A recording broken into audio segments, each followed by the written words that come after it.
berkumpul untuk beribadah bersama-sama. Mungkin secara fisik kita tidak bisa bersama-sama, tetapi biarlah roh kita hari ini bersama-sama datang kepada Tuhan lewat ibadah kita saat ini. Mari kita sama-sama datang kepada Allah yang menjadi juru selamat kita, Yesus Kristus Tuhan. Terima kasih Tuhan.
Sukacita yang dunia tidak pernah bisa berikan. Kemenangan yang hanya Tuhan saja yang berikan bagi setiap orang. yang menanti-nantikan Tuhan. Sebentar firman Tuhan akan dibagikan, biarlah menjadi kekuatan setiap kami. Urapi kami semua yang mendengar, urapi hamba-Mu yang akan sampaikan firman. Dalam nama Tuhan Yesus, haleluya, amin. Halo Bapak Ibu Saudara yang dikasihi Tuhan, hari ini kita masih belum bisa ibadah bersama-sama, tetapi itu bukanlah satu alasan untuk kita menjauh dari Tuhan, tapi justru kesempatan ini seharusnya membuat kita semakin giat untuk mencari Tuhan. Renungan kita terambil dalam Ibrani pasal yang ke-12 ayat 25 sampai 29. Ibrani 12 ayat 25 sampai 29. Demikian firman Tuhan. Jagalah supaya kamu jangan menolak Dia yang berfirman. Sebab jikalau mereka yang menolak Dia yang menyampaikan firman Allah di bumi tidak luput, apalagi kita, jika kita berpaling dari Dia yang berbicara dari surga. Waktu itu suaranya menggoncangkan bumi, tetapi sekarang Dia memberikan janji, satu kali lagi aku akan menggoncangkan bukan hanya bumi saja, melainkan langit juga. Ungkapan satu kali menunjuk pada perubahan apa yang dapat digoncangkan, karena ia dijadikan supaya tinggal tetap apa yang tidak tergoncangkan. Jadi karena kita menerima kerajaan yang tidak tergoncangkan, marilah kita mengucap syukur dan beribadah kepada Allah menurut cara yang berkenan kepadanya dengan hormat dan takut. Sebab Allah kita adalah api yang menghanguskan. Firman Tuhan ini bisa menjadi sebuah peringatan kepada kita tentang situasi yang terjadi hari-hari ini. Segala sesuatu bisa digoncangkan. Soal-soal kehidupan, ideologi manusia, sosial, politik, budaya, ekonomi, ilmu pengetahuan, dan teknologi. Hari-hari ini dunia digoncangkan dengan sebuah virus yang membahayakan bagi umat manusia. Tapi firman Tuhan dalam Ibrani 12 ayat 25 sampai 29 yang sudah kita baca bersama-sama tadi mengingatkan bahwa memang ada saatnya segala sesuatu harus digoncangkan supaya tetap tinggal yang tidak tergoncangkan. Siapa yang tidak tergoncangkan? Yang tidak tergoncangkan adalah semua orang yang percaya kepada Tuhan Yesus, semua orang yang beriman kepada Tuhan Yesus, semua orang yang terus berharap kepada Tuhan. Meskipun situasi-situasi itu bisa membuat kita khawatir, bisa membuat kita was-was, bisa membuat kita ketakutan, tapi kalau kita tetap percaya kepada Tuhan, maka kita menjadi orang yang tidak tergoncangkan. Kekasih Tuhan, kesempatan ini kita akan belajar agar kita tahan terhadap goncangan yang terjadi di hari-hari ini. Maka yang pertama yang harus kita lakukan adalah kita harus tinggal di dalam Kristus. Sekali lagi, tinggal di dalam Kristus. Yohanes 15 ayat 9 berkata begini, seperti Bapa telah mengasihi aku, demikianlah juga aku telah mengasihi kamu, tinggallah di dalam kasihku itu. Seperti yang sudah kita ketahui bahwa Allah kita yang kita sembah di dalam nama Yesus Kristus adalah Allah yang omnipotent, Allah yang maha kuasa, Allah omniscient, Allah yang maha tahu, dan Allah omnipresent, Allah yang maha hadir. Allah itu adalah Allah yang maha kuasa, yang sulit dan tidak mungkin kita jangkau. Allah itu adalah Allah yang maha tahu, dalam segala pengetahuannya semuanya terkontrol oleh Dia. Tetapi meskipun Dia adalah Allah yang tidak terjangkau oleh kemampuan manusia, tetapi Dia adalah Allah yang omnipresent. Dia hadir di tengah-tengah kita, Dia ada dalam hidup kita, dan seharusnya kita pun tetap tinggal di dalam Kristus. Kalau kita tetap tinggal di dalam Kristus, maka kita tidak akan tergoncangkan dengan situasi, khususnya situasi hari ini. Tinggal di dalam Kristus berarti tetap melekat kepada Tuhan. Tinggal dalam Kristus artinya kita tetap ada di dalam hadirat Tuhan. Tinggal di dalam Kristus artinya kita tetap terhubung dengan Tuhan. Kalau kita terus tinggal dalam hadirat Tuhan, kalau kita terus tinggal dalam Kristus, maka goncangan ini tidak akan berdampak apa-apa bagi kita. Yang kedua, supaya kita tahan terhadap goncangan adalah mengenakan perlengkapan Kristus. Mengenakan perlengkapan Kristus. Efesus 6 ayat 13 berkata begini, sebab itu ambillah seluruh perlengkapan senjata Allah, supaya kamu dapat mengadakan perlawanan terhadap pada hari yang jahat itu, dan tetap berdiri sesudah kamu menyelesaikan segala sesuatu.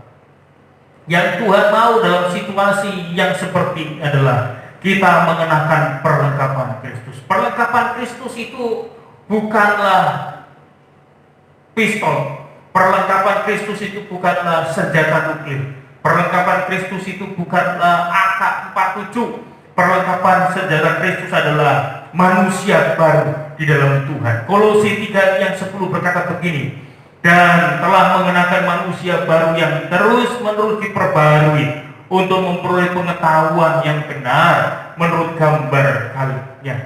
Efesus 4 ayat 24 berkata, dan mengenakan manusia baru yang telah diciptakan menurut kehendak Allah di dalam kebenaran dan kekudusan yang sesungguhnya.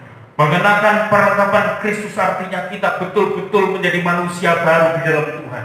Manusia baru itu seperti apa? Manusia baru adalah orang yang sudah percaya sungguh-sungguh kepada Tuhan. Hidupnya diperbarui.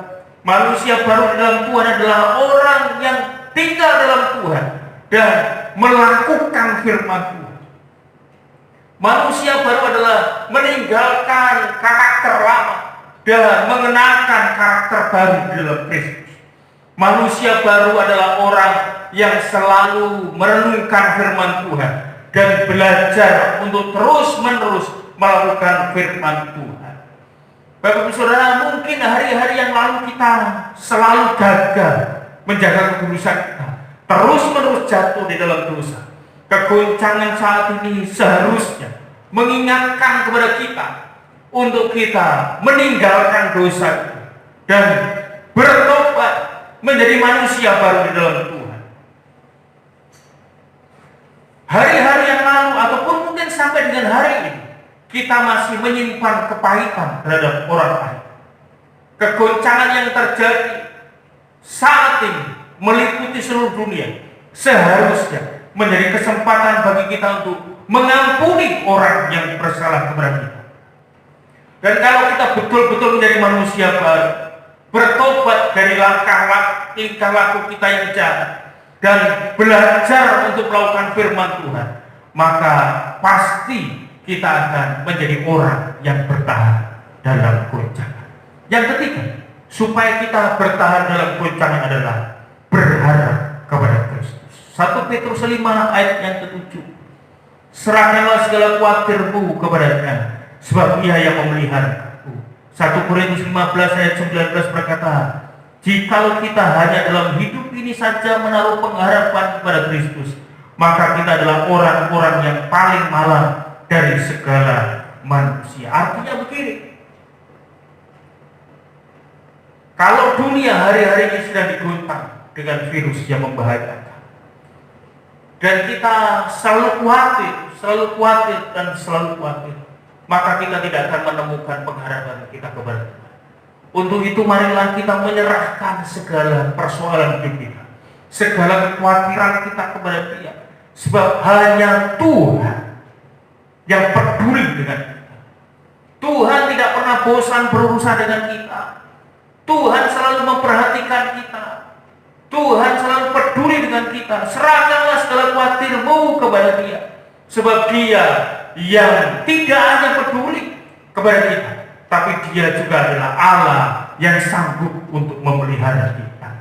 Kalau kita berharap kepada Tuhan, maka pengharapan kita tidak akan pernah sia-sia. Pengharapan kita kepada Tuhan bukan hanya soal kehidupan di muka bumi ini saja. Satu hari kita akan meninggalkan bumi ini. Pengharapan kita kepada Tuhan bernilai kekal Artinya kekal bukan hanya di bumi ini saja kita bisa berharap kepada Tuhan, tapi setelah kita nanti meninggalkan dunia ini, pulang ke rumah Bapa, maka kita punya pengharapan yang pasti di dalam Tuhan, yaitu hidup kekal. Kekasih Tuhan, Tuhan sudah memberikan kekayaan kepada kita, bukan hanya kekayaan di muka bumi, tetapi kekayaan kekal, jaminan hidup kekal bersama dengan Tuhan. Sekali lagi saya mengingatkan supaya kita tahan terhadap goncangan, tetap tinggal dalam Kristus, kenakan perlengkapan Kristus, dan berharaplah kepada Kristus. Amin. Mari saya mengajak Bapak Ibu Saudara berdoa bersama-sama. Yakinlah, percayalah, ketika kita berdoa dan beriman kepada Tuhan, maka Tuhan sumber pertolongan kita akan menolong kita. Kita berdoa. Bapa kami di dalam kerajaan surga, meskipun hari-hari ini dunia sedang digoncang, tapi kami percaya bahwa Allah membuat kami tetap bertahan. Asalkan kami tetap tinggal di dalam Tuhan, asalkan kami terus berharap kepada Kristus dan mengenal perlengkapan Kristus. Tuhan, kalaupun hari-hari ini kami jemaat Tuhan sedang dalam kesakitan, Tuhan jamah sembuhkan. Mereka dalam kekhawatiran, Tuhan berikan ketenangan. Mereka yang dalam beban berat, Tuhan memberikan kelegaan. Mereka yang sedang dalam kekurangan, Tuhan memberkati dengan berlimpah. Satu hal yang kami yakini, bahwa Tuhan tidak pernah meninggalkan kami. Tuhan senantiasa dan terus-menerus tinggal di dalam hidup kami. Dalam firman Tuhan termeterai kuat di dalam hati kami dan berbuah di dalam hidup kami. Di dalam nama Tuhan Yesus. Haleluya.